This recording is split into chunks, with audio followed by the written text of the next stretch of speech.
जो ईंटें हैं, ये ईंटें उसी समय की 2-2 ढाई-ढाई हज़ार साल पुरानी ये ईंटें हैं और इस प्रकार से ये उसमें से निकल चुकी हैं चीज़ें, वो इस प्रकार से पड़ी है। ये ढेर हुआ पड़ा है यहाँ पर। यहाँ पर आप देख सकते हैं, ये जानवर का मल जो है, वो यहाँ पर पड़ा हुआ है।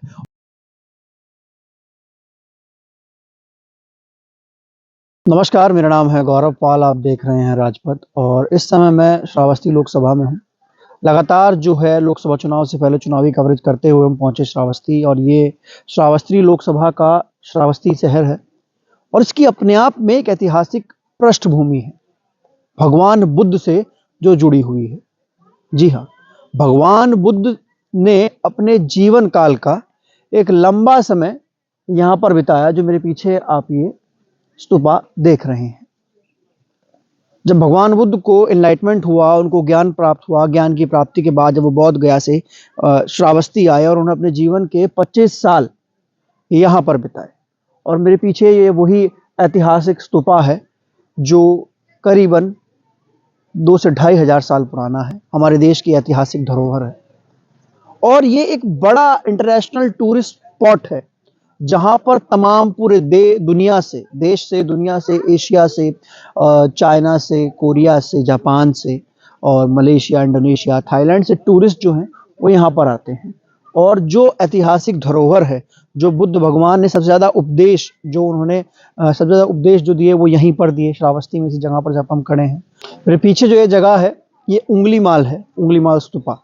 यहाँ पर भगवान बुद्ध ने अपने जीवन के 25 साल दिए। यहाँ पर उन्होंने जो अपने अधिकतर उपदेश थे वो यहाँ पर दिए, एनलाइटमेंट हुआ और तमाम चीज़ें यहाँ पर हैं। पूरी देश दुनिया से लोग यहाँ पर घूमने के लिए आते हैं, पूजा करने के लिए आते हैं। और एक तरीके से देखा जाए, जो बुद्ध धर्म हमारे देश में, जिसकी उत्पत्ति हमारे देश से हुई, जो पैदा हमारे देश में हुआ, जो बना हमारे देश में, वो हमारे यहाँ ना रहकर अब पूरी दुनिया में फैला है। लेकिन हमारे यहाँ अगर उस धर्म का अस्तित्व हम देखें तो ना के बराबर हो गया। इसके पीछे क्या कारण रहा? इसके पीछे इतिहास के बड़े कारण रहे। जब मौर्यन काल के बाद, जब मौर्यन काल का डिक्लाइन हुआ और उसके बाद तमाम और अन्य राज्यों का उदय हुआ, तो उस प्रकार से बुद्ध धर्म को संरक्षण नहीं मिला। उनकी जो स्तूपास बने हुए थे, जो जगहें बनी हुई थी, उनको उस तरीके से संरक्षण नहीं मिला। लगातार जो आक्रमण हुए, जो बुद्ध विहारों पर आक्रमण हुए, फिर चाहे वो मौर्यन काल के बाद अन्य राजाओं के रहे हों, फिर चाहे वो इस्लामिक इन्वेजन रहे हों, फिर चाहे बख्तियार खिलजी का इन्वेजन रहा हो, नालंदा, तक्षशिला और तमाम जो धरोहर थी बुद्ध की, उनके ऊपर लगातार आक्रमण हुआ। लेकिन जब भारत आज़ाद हुआ और यहाँ पर एक लोकतांत्रिक सरकार का गठन हुआ, तो उस सरकार का रवैया भी भारत की इस ऐतिहासिक धरोहर को लेकर, 2 से ढाई हज़ार साल पुराने धरोहर को लेकर ऐसा ही रहा और आज भी ऐसा ही नजर आता है। हम श्रावस्ती लोकसभा में है। श्रावस्ती एक जिला है।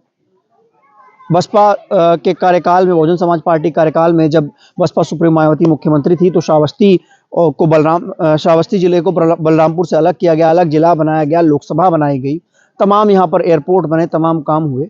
लेकिन उसके बाद जब बसपा की सरकार गई, तो उसके बाद यहाँ पर बुद्ध विहारों को लेकर, इनके संरक्षण को लेकर काम नहीं हुआ। में एक और प्रभु श्री राम का इतिहास बताया जाता है और उसको लेकर इस समय अयोध्या में जो क्या नाम है, राम मंदिर का निर्माण हो रहा है, उसका उद्घाटन होने वाला, उसको लेकर पूरा इंफ्रास्ट्रक्चर जो है वो अयोध्या में डेवलप किया जा रहा है। तमाम चीज़ें की जा रही है, एयरपोर्ट बन रहे हैं, रेलवे स्टेशन बन रहे हैं, बस अड्डे हैं, होटल्स हैं, पूरा इंफ्रास्ट्रक्चर जो है वो अयोध्या में डेवलप किया जा रहा है, क्योंकि वो एक टूरिस्ट प्लेस है और किया भी जाना चाहिए, क्योंकि वो एक धार्मिक जगह है और जो हमारे देश में हिंदू धर्म है, जो हिंदुओं की आस्था का एक बड़ा स्थल है। लेकिन सवाल यहाँ पर ये होता है कि हमारे देश में तो बुद्ध धर्म की उत्पत्ति भी हुई, बुद्ध धर्म का जन्म भी यहीं पर हुआ और उसको मानने वाले पूरी दुनिया में हैं। तो ऐसे में इन जगहों पर, जहां पर जो बुद्ध धर्म से एसोसिएटेड है, जो भगवान बुद्ध से एसोसिएटेड हैं, वहां पर वो सब चीजें क्यों नहीं की गई? क्यों श्रावस्ती को ऐसे अलग थलग छोड़ दिया गया? क्यों यहाँ पर रेलवे स्टेशन नहीं है? क्यों यहाँ पर बस स्टॉप नहीं है? क्यों यहाँ पर उस प्रकार से डेवलपमेंट नहीं किया गया कि ये एक बड़े इंटरनेशनल टूरिस्ट स्पॉट के उसमें डेवलप हो? टूरिस्ट यहाँ पर आते हैं, पूरे देश दुनिया से टूरिस्ट यहाँ पर आते हैं, लेकिन ये सिर्फ एक जगह यही सीमित होकर रह गई है। कुछ और यहाँ पर मंदिर हैं, कुछ और यहाँ पर चीज़ें हैं, जगहें हैं जहाँ पर लोग आते हैं, लेकिन उस प्रकार से सरकार की ओर से ध्यान नहीं दिया गया। इसके पीछे क्या कारण है? ये सवाल जो है ये बहुत महत्वपूर्ण है कि जो भारत की धरोहर थी, जो असल भारत की धरोहर है, जो बुद्ध हैं, जिनको भारत को और बुद्ध को जाना जाता है पूरी दुनिया। हमारे देश के प्रधानमंत्री जब जाते हैं देश से बाहर तो बोलते हैं कि मैं बुद्ध की धरती से आया हूँ, मैं गांधी की धरती से आया हूँ, मैं अम्बेडकर की धरती से आया हूँ।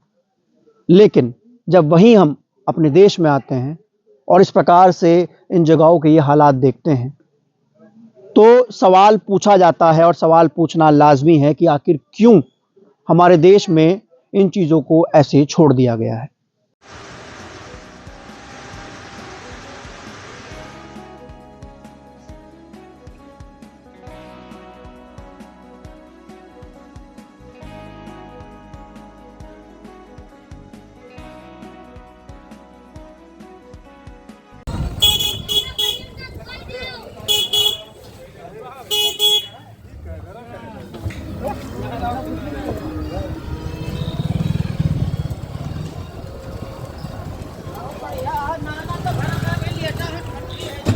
ये मेन रास्ता है वहाँ जाने का। जो बाहर के टूरिस्ट आते हैं सब यहीं से जाते हैं। अच्छा, जो बस से उतरते हैं वो यहाँ जाते हैं।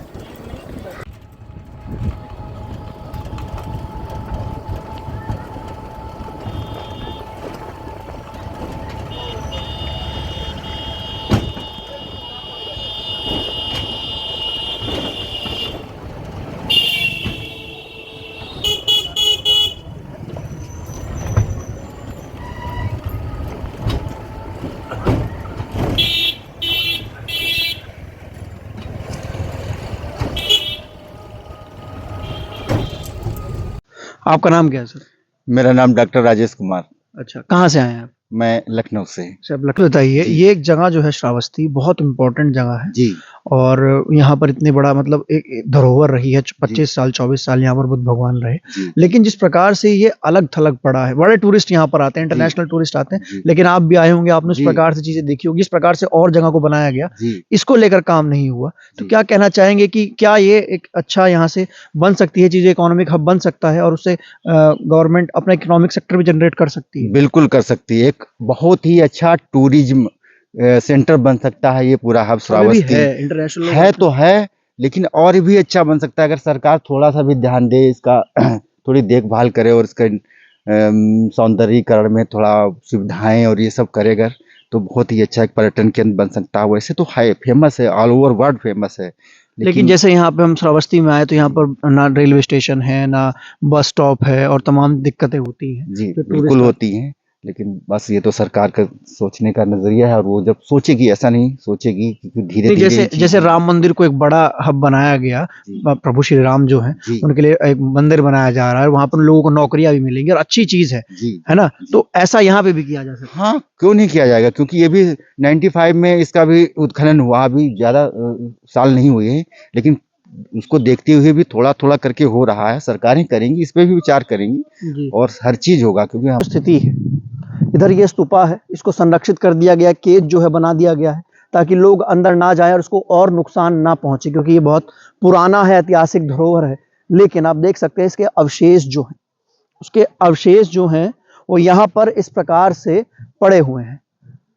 क्यों इस जगह को लेकर काम नहीं किया गया? क्यों इस जगह को उस तरीके से डेवलप नहीं किया गया?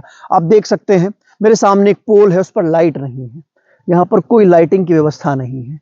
यहाँ पर चाह सकते थे, अगर चाहा जाता तो इसको एक बहुत भव्य रूप दिया जा सकता था। यहाँ पर तमाम चीजें की जा सकती थी, क्योंकि यहाँ पर और ये इकोनॉमिक रूप से भी बहुत अच्छा है। इकोनॉमिक रूप से इसलिए अच्छा है क्योंकि यहाँ पर बड़ी संख्या में टूरिस्ट फुटफॉल होता है, इंटरनेशनल टूरिस्ट का। वो जब श्रावस्ती आएंगे, वो श्रावस्ती की चीज़ों को जानेंगे, श्रावस्ती की बातों को जानेंगे, और यहाँ जब भगवान बुद्ध के स्तूपा, उंगलीमाल स्तूपा जो है उसको देखेंगे तो यहाँ के लोगों को रोजगार मिलेगा, यहाँ के लोगों को रोजगार मिलेगा, यहाँ पर कैपिटल फ्लो होगा और ये मतलब एक इकोनॉमिक हब बनेगा। लेकिन जिस प्रकार से अवशेष यहाँ पर पड़े हुए हैं स्तूपा के, और पीछे अब तो संरक्षित कर दिया गया है कि जिससे नुकसान न पहुंचे, लेकिन इसके आसपास जो डेवलप होना चाहिए था वो नहीं किया गया। जो श्रावस्ती शहर था उसको डेवलप नहीं किया गया। वहां पर एक रोडवेज अड्डा नहीं है, एक बस स्टॉप नहीं है, वहां पर रेलवे स्टेशन नहीं है। कनेक्टिविटी जो है श्रावस्ती शहर की वो बिल्कुल बिल्कुल जीरो है। और जिसमें देखा जाए तो यहाँ पर कई और अन्य जो है मोनेस्ट्रीज हैं और टेम्पल हैं जो कि विदेशी जो पर्यटक हैं उनके द्वारा बनाए गए, जैसे श्रीलंकन टेम्पल यहाँ पर है, चाइनीज मोनेस्ट्री यहाँ पर है, थाई टेम्पल यहाँ पर है। जब वो लोग हमारे देश में इस प्रकार से अपने धर्म को लेकर, संरक्षित करने को लेकर चीजें बना सकते हैं, तो हमारे देश की सरकारें क्यों नहीं कर सकती? सबसे बड़ा सवाल ये बनता है कि हमारे देश की सरकारें क्यों नहीं कर सकती, हमारे देश के लोग इनको संरक्षित क्यों नहीं कर सकते, और हमारे देश के लोग यहाँ पर सरकारें डेवलपमेंट क्यों नहीं कर सकती, प्रॉपर इंफ्रास्ट्रक्चर क्यों नहीं बना सकती? अगर हम इसको रिलीजिस्टिक व्यू से ना भी देखें तो ये एक बड़ा इकोनॉमिक हब है जो कि उत्तर प्रदेश के इस क्षेत्र को, जो कि नेपाल से लगा हुआ है, इसको एक बड़ा टूरिस्ट हब डेवलप कर सकता है। लेकिन हम देखते क्या है यहाँ पर कि ये स्थिति है, ये अवशेष हैं। जिस प्रकार से ये अवशेष आप देख रहे हैं, ये अवशेष हैं स्तूपा के। ये जो ईंटें हैं, ये ईंटें उसी समय की 2-2 ढाई हजार साल पुरानी ये ईंटें हैं, और इस प्रकार से ये उसमें से निकल चुकी हैं चीजें, वो इस प्रकार से पड़ी है। ये ढेर हुआ पड़ा है यहाँ पर आप देख सकते हैं, ये जानवर का मल जो है वो यहाँ पर पड़ा हुआ है। और ये वो ऐतिहासिक धरोहर है जो पूरी दुनिया को हिंदुस्तान की ओर खींचती है, और हम लोगों ने और हमारे देश की सरकार ये जो अवशेष हैं उसके इस प्रकार से पड़े हुए, इसको चाहे तो यहाँ से हटा के इसको बहुत अच्छे तरीके से डेवलप किया जा सकता है। यहाँ पर एक अच्छा हब बनाया जा सकता है, सौंदर्यीकरण इसका किया जा सकता है। अगर इसको नहीं छेड़ना है, क्योंकि ये भारतीय पुरातत्व विभाग द्वारा संरक्षित है, तो इसके बाहर जो है, जिस रास्ते से हम आए, श्रावस्ती शहर जो है, उसकी तमाम चीज़ों को प्रोटेक्ट किया जा सकता है, डेवलप किया जा सकता है। लेकिन सवाल वही है कि कौन करे और सरकार ऐसा क्यों करे। और सबसे बड़ा सवाल ये है कि क्यों नहीं इस और ध्यान दिया जा रहा है, क्यों श्रावस्ती को उस प्रकार से डेवलप नहीं किया गया कि यहाँ पे इंटरनेशनल टूरिस्ट जो हैं, देश के टूरिस्ट हैं, वो रोड कनेक्टिविटी से आए। यहाँ पर सड़कें क्यों नहीं बनाए, यहाँ पर बस स्टॉप क्यों नहीं है, यहाँ पर रेलवे स्टेशन क्यों नहीं है। एयरपोर्ट एक बना था यहाँ पर 2010-11 के आसपास, जब बसपा की सरकार थी तब बना था, वो भी तभी से ऐसा ही पड़ा हुआ, प्रस्तावित बहुत पहले से था लेकिन बाद में कंप्लीट हुआ, वो भी ऐसे पड़ा हुआ, कोई फ्लाइट कनेक्टिविटी नहीं है। तो ऐसे में जो इंटरनेशनल टूरिस्ट हैं, मतलब ये बड़ी अपॉर्चुनिटी है जिसको हम छोड़ रहे हैं। और एक और वही देखें तो हम अयोध्या में जिस प्रकार से सरकार काम कर रही, काबिल तारीफ वो काम है, उसको एक टूरिस्ट स्पॉट के रूप में डेवलप कर रही है। तो ऐसे में बुद्ध विहारों को क्यों छोड़ दिया गया, सवाल सबसे बड़ा ये है।